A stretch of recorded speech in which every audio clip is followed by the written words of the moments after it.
Hello बच्चों, तो आज हम लोग आ गए फिर से आपके सामने एक न्यू लेक्चर के साथ। तो आज हम लोग देखेंगे हमारे साइंस के एक बहुत बायोलॉजी के एक इम्पॉर्टेंट टॉपिक्स, और जिसे हम लोग ने फिजिक्स में भी पढ़ना है, जिसको हम लोग बोलते हैं ह्यूमन आई। तो आज हम लोग ह्यूमन आई से रिलेटेड जितने भी टॉपिक्स हैं हम लोग इसको आज कवर करने की कोशिश करेंगे।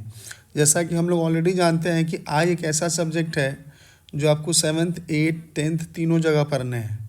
तो कहीं ना कहीं अगर आज इस टॉपिक्स को अगर आप देखते हैं तो आने वाले क्लास में कहीं ना कहीं आपके लिए ये बहुत अच्छा होगा और चीज़ें आपके लिए और आसान होंगी। तो चलिए आज की हम लोग लेक्चर को स्टार्ट करते हैं। तो जैसा कि देखिए लिखा हुआ है ह्यूमन आई।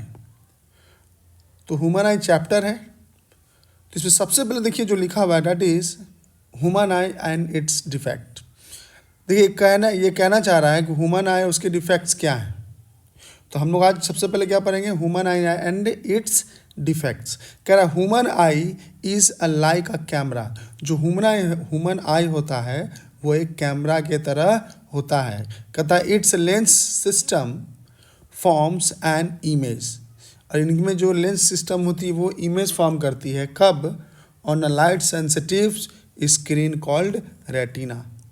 कहता है कि जो ह्यूमन आइज है वो भी एक कैमरा की तरह ही होता है ना। इसमें भी एक लेंस लगी होती है और उस लेंस के जो इमेज होती है वो कहाँ बनती है? एक स्क्रीन पर, जिसको हम लोग क्या बोलते हैं? रेटिना। कह रहा आईबॉल इज अप्रॉक्सीमेटली स्पेरिकल होते हैं और उनकी डायामीटर कितना होती है? 2.3 सेंटीमीटर। तो आपसे पूछा भी जा सकता है जो आईबॉल होते हैं, आईबॉल किस शेप में होते हैं? तो याद रखिएगा स्पेरिकल्स। उसके डायमीटर कितने होते हैं? तो 2.3 सेंटीमीटर। करा eye lens form an inverted real image. जो आई लेंस होते हैं वो रियल इन्वर्टेड इमेज का फॉर्मेशन करते हैं। वो भी कहाँ करते हैं? तो ऑन द रेटिना। तो जो इमेज बनता है वो कहाँ बनता है? रेटिना पर बनता है। तो इस चीज़ को भी याद रखिएगा। अब इसका देखिए ये आइज है। अब देख सकते हैं कि ये जो पोर्शन है इसको उसने सिलरी मसल्स बोला है।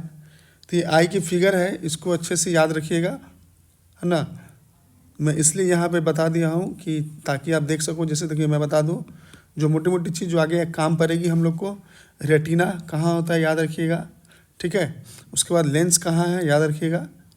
लेंस, इस वाले पोर्शन को लेंस बोलते हैं, है ना। तो ये दो चीज़ की हमें आगे ज़रूरत पड़ेगी। अब देखिए अब कह रहा है defect of vision and their corrections. यानी डिफेक्ट ऑफ विजन कितने तरह के होता है? तो हम जानते हैं जो डिफेक्ट ऑफ विजन टोटल 6 प्रकार के होते हैं, जिसमें पहला आपका मायोपिया होता है, दूसरा हाइपरमेट्रोपिया, तीसरा बायोपिया, चौथा कैटरेक्ट, पांचवा एस्टिग्मेटिज्म और जो छठा है that is a colour blindness. तो ये सब कहीं ना कहीं एक तरह के कह सकते हैं आपके डिफेक्ट ऑफ आइज़ हैं। तो सबसे पहले हम लोग स्टार्ट करेंगे मायोपिया के बारे में। देखिए मायोपिया में क्या कह रहा है? कह रहा है myopia is a near sightedness. Myopia को और हम क्या कहते हैं? नियर साइटनेस, या इसी को हम लोग शॉर्ट साइटनेस भी बोलते हैं। अब वो कह रहा है कि पर्सन विथ यू मायोपिया, जिस पर्सन को क्या होंगे, जिस व्यक्ति को मायोपिया होगा, can see near object clearly but can not see far object, distant object. कह रहा है कि जिन बच्चों को, जिस व्यक्ति को मायोपिया होगा, वो पर्सन जो होंगे वो नज़दीक की चीज़ तो देख पाएंगे लेकिन दूर की चीज़ को नहीं देख पाएंगे। तो आपसे कोई पूछेगा मायोपिया होता क्या है, तो याद रखिएगा मायोपिया में जो भी पर्सन मायोपिया से ग्रसित होता है उनको नज़दीक की चीज़ें दिखती हैं लेकिन दूर की चीज़ें नहीं दिख पाती है। तो इसमें होता क्या है, तो याद रखिएगा in this case the image of distant object is form in the front of retina. तो होता क्या है, जो इमेज बन जाता है ऑब्जेक्ट का वो रेटिना से पहले ही बन जाता है। अब इसको समझिए हम ये कहना क्या चाह रहे हैं। जैसे मान लीजिए ये जो आप देख रहे होंगे, ये लाइट गया, ये लाइट जाने के बाद लेंस से टकराने के बाद यहाँ कट किया और दूसरा गया यहाँ से यहाँ कट किया। तो ये रेटिना यहाँ होता है और देखिए इसने कट किया, रेटिना के पहले कट कर गया। लेकिन वही अगर पता चलेगा कि वो फार पॉइंट किसी एफ पॉइंट से आ रही है, तो देखिए वही लेंस कहाँ फोकस करेगा, रेटिना पे, यानी इस केस में इमेज बनेगा। लेकिन वही अगर मायोपिक अगर आइज रहेंगे तो देखिए यहाँ पर कौन सा लेंस, कनकेव लेंस लगाया है, तो जो दूर से आने वाली रोशनी है देखिए कहाँ जाकर कट करती है, इस वाले पॉइंट जिसको रेटिना बोलते हैं। तो यही तीन चीज़ें जो ऊपर समझाने की कोशिश किया गया आपको, कि जो इमेज होते हैं है ना, जो नज़दीक जो रखे होते हैं उनको तो देख लेते हैं, बट दूर में रखे चीज़ को वो देख नहीं पाते हैं। तो अब सवाल है कि ये होते क्यों हैं, तो देखिए कहा गया है कि दिस डिफेक्ट में अराइज ड्यू टू, ये जो आपका मायोपिया होता है तो इसमें दो चीज़ होते हैं। तो पहला बोल रहा है कि excessive curvature of the eye lens, यानी जो आई लेंस होते हैं उनके फोकस लेंथ का क्या हो जाना, कर्वेचर का बड़ा ज़्यादा हो जाना। और दूसरा कह रहा है elongation of the eye ball, यानी अगर आपका आई बॉल अगर नॉर्मल शेप में है, तो अगर मान लीजिए सपोज अगर मायोपिक है तो आपका बॉल जो हो जाएगा वो लंबा हो जाएगा, क्या हो जाएगा, इस तरह से लंबा हो जाएगा। तो याद रखिएगा मायोपिया होने के दो कारण होते हैं। पहला कारण क्या होता है, रेडियस ऑफ कर्वेचर का बढ़ जाना, और दूसरा कारण क्या है, जो आई बॉल होते हैं उसका बड़ा हो जाना। अब सवाल है कि सर इसको हम लोग ठीक कैसे करेंगे, तो याद रखिएगा कह रहा है कि this defect can be correct by using concave lens of suitable power. कहता है कि इस प्रॉब्लम को हम लोग दूर कर सकते हैं with the help of concave lens. तो याद रखिएगा लेंस यानी कौन सा लेंस, कनकेव लेंस लगाकर हम लोग उस इमेज को हम प्रॉपर देख पाएंगे। तो आपसे यहाँ से पूछा जाता है कि बताइए मायोपिया में ठीक करने में कौन सा लेंस यूज करते हैं, तो क्या बोलिएगा, कनकेव। अब देखिए नेक्स्ट है हाइपरमेट्रोपिया। अब क्या कर रहा है हाइपरमेट्रोपिया में, देखिएगा hypermetropia is also known as far sightedness. जो हाइपरमेट्रोपिया है उसको हम लोग क्या बोलते हैं, फार साइटनेस। तो देखिए मायोपिया को नियर साइटनेस, इसको क्या बोलेंगे, फार साइटनेस। अब देखिए कह रहा है कि person with hypermetropia can see distant object clearly. अब इसमें क्या होता है कि किसी भी व्यक्ति को अगर मान लीजिए हाइपरमेट्रोपिया है तो वो व्यक्ति क्या होगा, दूर की चीज़ को बहुत आसानी से देख लेगा, लेकिन नज़दीक की चीज़ को नहीं देख पाएगा।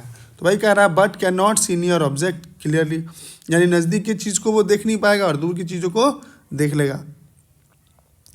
तो मतलब क्या हुआ, यानी सिंपल भाषा हम ये बोल सकते हैं जो हाइपरमेट्रोपिया होते हैं उसमें लोग जो भी व्यक्ति या जो भी पर्सन उससे सफ़र होते हैं, ग्रसित होते हैं, तो उनको क्या होती है, दूर की चीज़ें तो दिखती है लेकिन नज़दीक की चीज़ें नहीं दिखती है।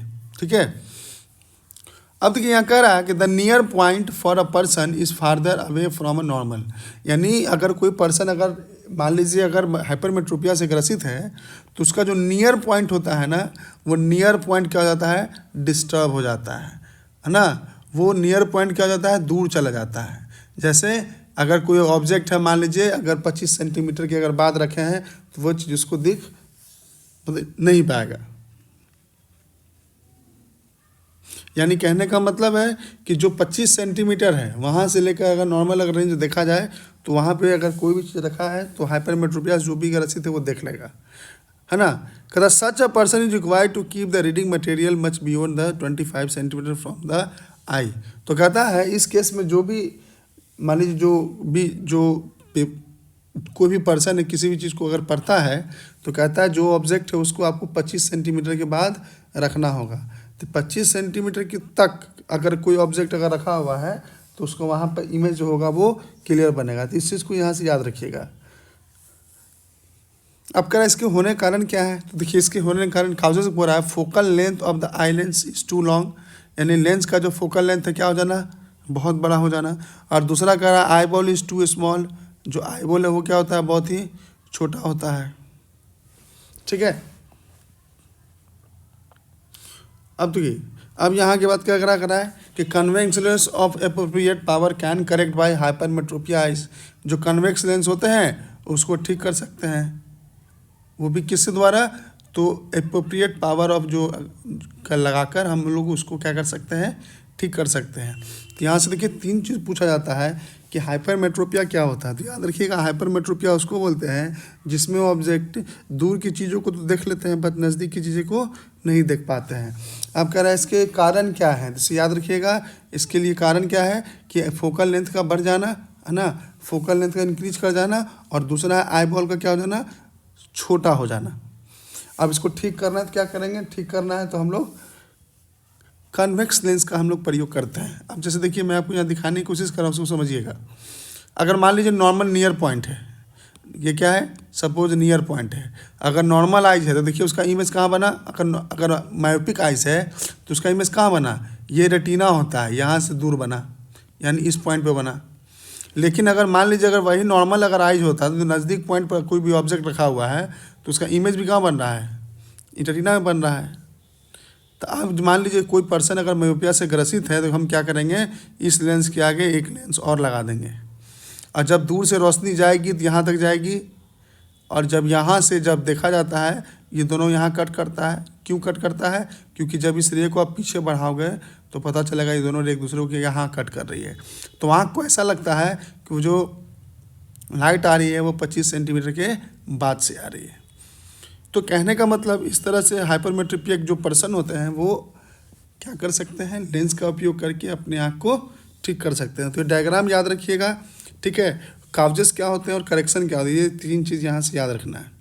अब देखिए नेक्स्ट कह रहा है प्रेस बायोपिया। प्रेस बायोपिया क्या होता है, तो कहता है person of accommodation to human free eye decrease along with as.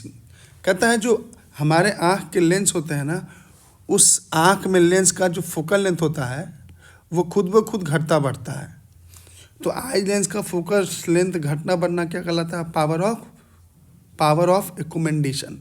तो पावर ऑफ एकोमेंडेशन क्या होता है, जब लेंस की फोकल लेंथ घटती है, जो बढ़ती है ना, वो जो सेल्फ एडजस्टमेंट है वही क्या कहलाता है, पावर ऑफ एकोमेंडेशन। अब देखिए पावर ऑफ एकोमेंडेशन आपको समझाने की क्या कोशिश कर रहा है कि जैसे ही मान लीजिए उम्र होता है तो लोगों में उम्र के साथ जो पावर जो होती है ना, एकोमोडेशन की जो क्षमता होती है वो धीरे धीरे घटने लगती है। Then it will find it difficult to see near object comfortably and distant object without eyes correction glass। अब इसमें क्या होता है कि जो भी ऑब्जेक्ट होते हैं ना नियर नज़दीक के दिख पाते हैं कंफर्टेबली एंड डिस्टिंक्टली, जो भी मतलब उसके दूर भी देखो तो देख नहीं पाते हैं। तो इस तरह के डिफेक्ट को क्या बोलते हैं, प्रेसबायोपिया। कहता है कि जिस डिफेक्ट ऑफ विजन में ना नज़दीक की चीज़ें दिखें ना दूर की चीज़ें दिखें, तो इस तरह के इफेक्ट को हम क्या बोलते हैं, प्रेसबायोपिया। काउजेस इसके होने का कारण क्या है, तो याद रखिएगा due to the gradual weakening of ciliary muscles. Ciliary muscles के कमज़ोर होने की वजह से इस तरह की प्रॉब्लम होती है। अब देखिए क्या कर रहा है कि करेक्शन कैसे करेंगे, तो इस केस में बाइफोकल लेंस का हम लोग प्रयोग करते हैं। तो ये जो बाइफोकल लेंस होता है, जो पर्सन प्रेस बायोपिया से ग्रसित होते हैं उनको कहा जाता है कि आप बाइफोकल लेंस का इस्तेमाल करें, जिससे आप क्या होंगे, चीज़ों को देखने रहेंगे। जिसमें बाइफोकल लेंस क्या होता है, अगर मान लीजिए सपोज इस तरह का आपका चश्मा है तो ऊपर में जो होगा, है ना, जो ऊपर में होगा उसको वो कनकेव होगा और जो नीचे होगा वो कन्वेक्स होगा, और इस तरह का चश्मा होता है ना। अब ऊपर नीचे दोनों क्या रहेंगे, लेंस लगे रहेंगे। तो इस तरह हम लोग प्रेस बायोपिया को भी हम लोग करेक्शन कर देते हैं। तो टोटल कितने तरह के आपको मैंने बताया था, 6, जिसमें देखिए प्रेस बायोपिया बता दिए। कैटरेक्ट क्या होता है मैं बताता हूँ। कैटरेक्ट होता है जिसको हम लोग बोलते हैं मोतियाबिंद बोलते हैं, है ना, जिसमें एक ऊपर से लेयर छा जाता है। एक्सट्रीमिटीज उसको छोड़िए, कलर ब्लाइंडनेस बहुत इंपॉर्टेंट है। इस तरह के डिफेक्ट में क्या होती है, तो जो चीज़ें जो कलरफुल होती है आपको कलरफुल दिखना बंद हो जाएगा, है ना। तो कलर ब्लाइंडनेस जो होता है उसको ठीक करने का एक ही उपाय है कि आप प्रॉपर विटामिन ए लें, खाते रहें, तो आपको कलर ब्लाइंडनेस जैसी प्रॉब्लम नहीं होगी। तो यही टोटल 6 डिफेक्ट थे जिसमें हम लोगों ने 3 को बहुत डिटेल में समझने की कोशिश किया था, है ना। तो अगर वीडियो अच्छी लगी हो तो वीडियोस को शेयर जरूर कीजिएगा, लाइक जरूर कीजिएगा। तो आज की इस चैप्टर इस लेक्चर को हम लोग यही ख़त्म करते हैं। Thank you.